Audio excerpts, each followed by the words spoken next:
बिहार में एक अलग ही खेल चल रहा है भाई साहब। खूब मौज मस्ती आजकल बिहार में चल रही है।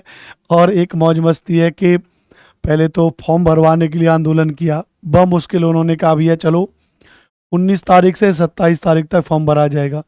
फिर भाई साहब 2 दिन तक तो उन्हीं वेबसाइट ही नहीं चली। वेबसाइट नहीं चली तो कुछ लोगों का फॉर्म नहीं भर पाया। लगे फिर वो भाई साहब कि भाई डेट बढ़ाओ डेट बढ़ाओ। तो आज एक आवश्यक सूचना आ गई भैया कि जो एसटीटी की जो परीक्षा, ऑनलाइन परीक्षा आवेदन पत्र भरी जा रहे हैं, उसमें ऑनलाइन परीक्षा आवेदन पत्र भरने एवं परीक्षा शुल्क जमा करने की तिथि 5/10/2025 तक विस्तारित कर दी है। हालांकि मुझे नहीं लग रहा था कि इसकी बहुत ज़्यादा ज़रूरत है। कुछ विद्यार्थी इस बात पर नाराज हो सकते हैं कि आपको क्या पता है, हम फॉर्म नहीं भर पाए थे। भाई इसके बीच में फॉर्म भरा जा सकता था, लेकिन अब इसमें विद्यार्थियों की कमी नहीं है। बीएसईबी की जो वेबसाइट है, जब वो वेबसाइट ही ढंग से नहीं चलेगी प्रॉपर तरीके से, तो विद्यार्थी तो डिले होंगे ही। अब 5 तारीख तक कर दिया। अब मुद्दा ये नहीं है कि चलो आपने 5 तारीख तक इसके फॉर्म की डेट को बढ़ा दिया। अब अगर 5 तारीख तक आपने फॉर्म की डेट को बढ़ा दिया तो मुद्दा यह है कि एसटीटी की परीक्षा को लेकर जो शेड्यूल जारी किया था हमारे शिक्षा मंत्री सुनील कुमार जी के द्वारा, sorry x education minister Sunil Kumar के द्वारा। अब आप कहोगे काय मजे ले रहे हो अनुपम सर, जिस तरीके से इनके कारनाम है तो कहा ये आगे चुनाव में शिक्षा मंत्री रहेंगे। तो अभी से मुझे लगता है इनके नाम के पीछे क्या लगा दो, एक्स लगा दो।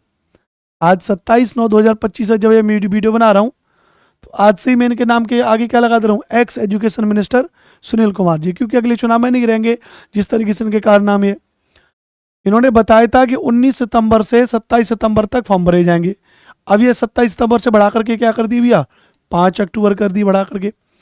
अब जब 5 अक्टूबर कर दी तो परीक्षा का आयोजन अब 12 अक्टूबर से शुरू कर रहे थे कि 12 अक्टूबर से लेकर के अब 31 अक्टूबर के बीच परीक्षा होगी। तो अब जाहिर सी बात है, अब अगला नोटिस क्या आएगा, अगला नोटिस आएगा भैया कि क्या हो जाएगी भैया, एग्जाम डेट भी बढ़ेगी। क्योंकि जाहिर सी बात है, अब जब फॉर्म भरने की तिथि आपने आगे बढ़ा दी तो फिर आपको 10-5 दिन अब एग्जाम डेट आगे बढ़ानी पड़ेगी। एग्जाम डेट आगे बढ़ाओगे तो फिर से वो रिजल्ट पे भी थोड़ा सा आपको आगे कुछ आप टाइम ले लोगे। तो कुल मिला के अगर देखो, गांव में कहावत कहते हैं कि सोने की करके पीतर का करना। टीआरई 1.0, 2.0 और 3.0 में जो काम बिहार सरकार ने किया, काबिले तारीफ था, यकीन मानिए, मैं खुद कह रहा हूं। लेकिन उसके बाद इस टीआरई 4.0 एग्जाम को कराने में जिसकी कोई सूचना नहीं है, और इस बिहार एस्टेट को कराने में जो कुछ काम इन्होंने पहले तीन एग्जाम में किया, सब मट्टी पलित करवा लिया इनके खुद के कामों ने। फिलहाल के लिए अब ये है कि आपके फॉर्म फिलिंग की डेट 5 अक्टूबर हो गई। आप अपने फॉर्म को फिलअप करके आगे बढ़िए और अपनी तैयारी करते रहिए। मेरा नाम अनुपम भारद्वाज है। आप हमारे इस चैनल को सब्सक्राइब जरूर करें और बने रहे हमारे साथ में। Take care, love you all, जय हिंद, वंदे मातरम।